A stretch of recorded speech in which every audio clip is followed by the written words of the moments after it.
Hello, welcome to easyodds.com. My name is Ross Casey and I'm here with Jake Johns, who's going to give us the winner of the Cheltenham Gold Cup. How's that for an intro? Perfect. Because I am. It's true as well. It's true as well. It's absolutely true. So this is a sponsored video by our friends and sponsors BetVictor, and they're going to be part of the Cheltenham app, which is now live in the Android and iOS download centres. So get downloading the Cheltenham app, which has got the tips, the best offers, the free bets that you need to have for this festival. All 4 days covered with the likes of Jake Johns and our other tipsters. So make sure that you download that and review it in the review store. So if you're into your Cheltenham betting, you need the Cheltenham app. So make sure Who isn't? Who isn't? If you're into betting, you're into Cheltenham betting. That's just a given. Absolutely. So make sure that you click the link underneath this video to download the app immediately and give us a 5-star rating, of course. But without any further ado, let's listen to who Jake Johns is backing to win the Cheltenham Gold Cup. Good intro, that. Okay, if you know me and if you've seen any of my tips online or anything, you know that I have a pretty strong feeling about this Gold Cup this year. So we'll start off at the top of the market with the favourite, who shouldn't be favourite, should definitely not be favourite. Okay. Vautour. I know a lot of people like him. I've seen a lot of people tip him. Probably the most tipped horse for the Gold Cup this year. He won the JLT last year, won by 15 lengths. Very, very impressive to the eye. Yep. Everyone loved it. But he beat Apache Stronghold that day. He came second, who isn't a top class horse. He's 2 from 2 at the track, but it's all sounding good so far. Yep. He won the Supreme easily, won the JLT easily, but not against amazing horses. He definitely hasn't been the same horse this year. If we're going just on form, he hasn't been in any way the horse that he has been before this year. He only just beat Petite Zig at Ascot by 1 3/4 lengths, which is just not good form at all. Petite Zig has been terrible since then. Yep. Hasn't won a race. It's just been awful. Was rubbish in the Cleve Hurdle. It's just not good form.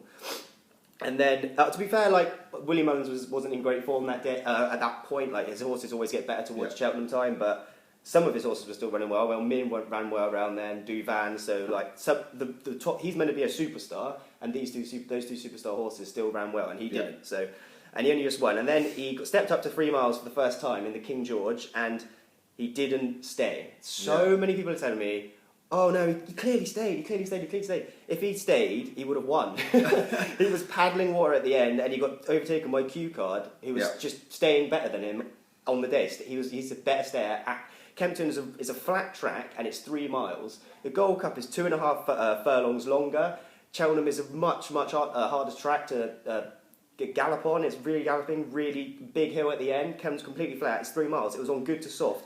I just absolutely cannot have him at 4-1 or with BetVictor. You can get this at 9-2, but 4-1. I can't have him at that price. It's ridiculous. He could win, I guess. He could improve out of all recognition, but purely on form, he can't win. There's a lot of hype about him. Willie Mullins, Richie, he's their best horse. Probably he's going to be Ruby Walsh riding him, but I just can't have him at 4-1. That's mental. Firmly in the leg category for this horse. Firmly in the leg category. It'd probably be my biggest layer of the festival, to be honest. There's another horse in this race that's going to be my biggest layer of the festival, actually. But we'll get on to that. Yeah, okay, next up is my tip for the race, and everyone knows I have a big secret love affair with Don Cossack. Not so secret anymore. Not so secret. I said it in the championship video. He just has the best form in the race. He just has the best form in the race. End of story. He's trained by Gordon Elliott. I get people were against him. I mean, he hasn't won at Cheltenham yet, but he was really unlucky in the Ryanair last year. He ran out of room and he pecked on landing, and the race was over for him there, and he stayed on really well up the hill. So that's the most important thing. You know that he stayed. You know that he stays on well up the hill, which is very, very important at Cheltenham. So you saw that year.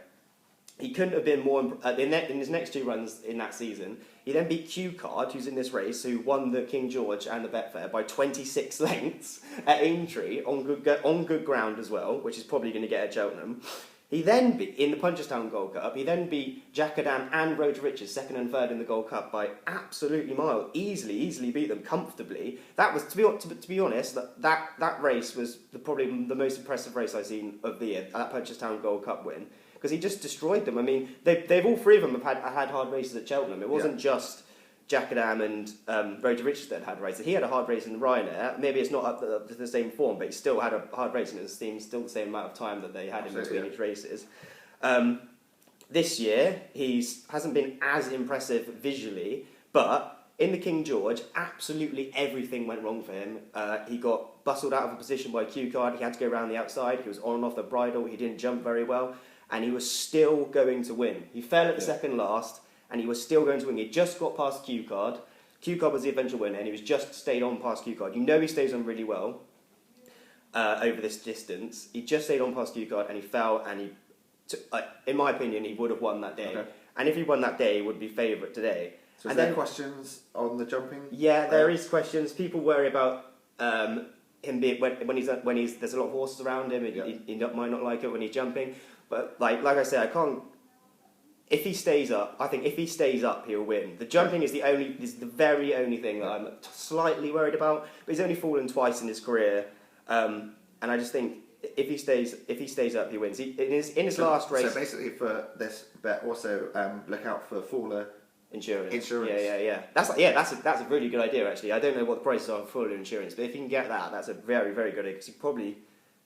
I'm actually going to do... I didn't even think about that. I'm definitely going to do... Yeah, well done.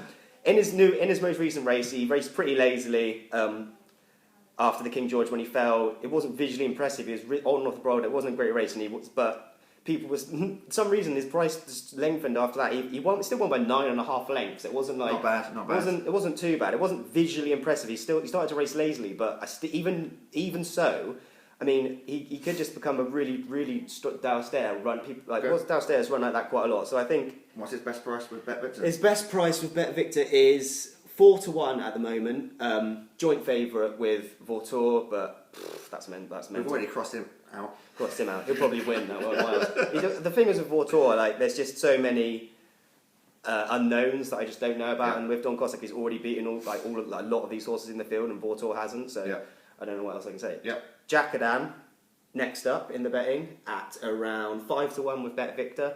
He came second in the Gold Cup last year. That was a very, very good Gold Cup. If Coney Gree was here, he's injured, but if he was here, then I'd be struggling. I would have no idea, because I backed him last year, even though he was a novice, and everyone thought I was insane, but he won. So, and that was a brilliant race, and he stayed on really well up the hill. He's definitely better on soft ground, though. I think most of his forms on soft ground. I think if it comes up really, really soft, like bog, like super heavy, then I might have to think about what I'm going to do. But he's probably my I don't know, him or Q.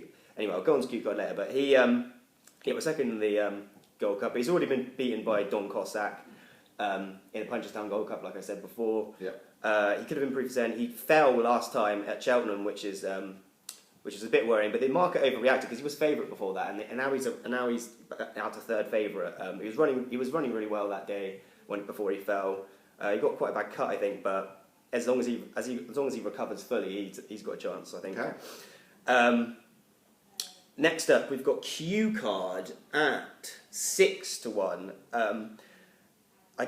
I don't understand why Vautour is that much more favourite. Like 4-1 and 6-1 is quite a big gap between him and Q Card. Q Card should be shorter than that, I think. Okay. To be honest, I mean, he's completely improved. Even though he's a 9-year-old, he's improved massively since from last year. He was pretty poor last year, but Colin Tilsdorf was having a pretty bad year. And he had a trapped epiglottis thing. Oh wow! But a lot of horses get. They sorted that out, and it just seemed to do wonders for him, because he won the Betfair Chase on the bridle by absolutely destroying Silvanaco Conti, who isn't the same horse as he was before, but he still destroyed him. And then he beat Vautour at Kempton. He's never won at Kempton. He won in 3 attempts of the King George. He'd never won, and then he beat Vautour that day over 3 miles. And he outstayed him, to be honest. Like, he outstayed Vautour over 3 miles on a flat track. And he's 6-1. And he's 6-1 and Vautour's 4-1. It's all about William Mullins, Rich Ritchie. But the other weird thing is, if you going on old form, he's only going to improve for Cheltenham. He's going to improve, because he has never won in the King George, and he won it that day. He's got brilliant form at Cheltenham. He won the Champion Bumper. He was 4th in a very, very hot Supreme, won by Alpha Off, which involved Sprinter Sacra as well, but which only just beat him. And he's finished 2nd behind Sprinter Sacra in the Arkle, when Sprinter Sacra was in his prime, which he would have been anyone by any amount of distance. So if Sprinter Sacra wasn't in that race, he obviously would have won. But I mean, no one would have been in Sprinter Sacra that day. And he's a very good Cheltenham horse, so I think he'll actually improve for Cheltenham from that King George run. I think people used to say that he might not stay because of his champion bumper, and he was a 2-miler before, but he clearly does stay because he stayed past Vortor. Yeah, he has a big chance to make it for him. He's probably my second choice behind... At sixes? At sixes, yeah. With Bet Victor? With Bet Victor, yeah. And then we have Don Polly. Ooh. And I've seen a lot of people... I've heard people tip him, and I've seen a lot of people tip him. In places, he's favourite. He's a favourite in places, which is literally just honestly mind-boggling. I can't actually get across how unbelievably weird it is that it's 4-1 in places. That's insane. With Bet Victor, he is 5-1, so third favourite, which is still mental.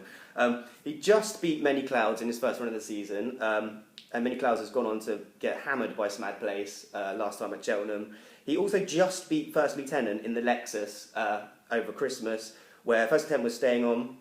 This Don Polly, he's just so slow. He's too slow for a Gold Cup. I can't believe that he's this priced. I think it's because of... I've never seen you say agitated. I know, but there's a lot of people, but a lot of tipsters here, like good tipsters, high price tipsters that are tipping him. So I think that's why his price is so low. But I just can't see it. I mean, I don't know.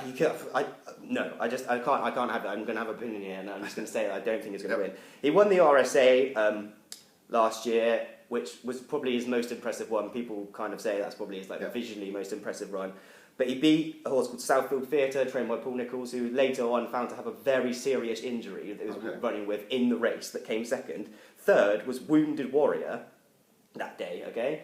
And there's a form line through Wounded Warrior where he lost by 7 lengths to Don Polly that day in the RSA. And that's meant to be Don Polly's most impressive run ever. Like, people say that was a really good, impressive run. Wounded Warrior is the horse who Don Cossack beat last time by 9.5 lengths, when everyone was saying, what a terrible run by Don Cossack. He's on and off the bridle, he's awful. Like, let's make him drift in the betting. I just can't go over it. Even though, so Don Cossack beat him by 9 lengths in a supposed terrible run. Yeah. Don Polly beat him by 7 lengths in the RSA, and that was apparently a brilliant run. I don't know. I just think he's too slow. Well, but I mean, I don't know. He'll probably go and win now somehow. But I've seen a lot of people tip him, so there must be other reasons for. Yep. But I just can't see it, to be honest, in my opinion. And then I can't finish without talking about Smad Place, who has been transformed by his front running tactics. He won a huge Hennessy Gold Cup, won that from the front. He won at Cheltenham last time in the race at Jackadam, fell. He's probably just not top class, I'd say. I mean, he's probably just not top class. He might be able to force the pace, which will make it a nice, good race, but I just don't think he's top class. So, he is top class, but he's just not good enough. This is a super good Gold Cup. This is probably the best Gold. This is even better than last year, and next year's might be even better with Thistle Crack and Coney coming back. Yeah. So that's going to be seriously good. But this one is amazing. Probably the best one in recent memory. So to recap, your best bet for the Cheltenham Gold Cup is... Don Cossack. Bet of the festival as well. With the best price of, what was it with Bet Victor? 4-1. 4-1 with Bet Victor, which is available on the Cheltenham app, which is also available to download right now. So head over to either the Android or the Apple Store, type in Easy Odds and you'll find our Cheltenham app. Thanks very much for listening, and we hope that Jake has found you a 4-1 winner with Bet Victor. Thank you very much for watching. Bye!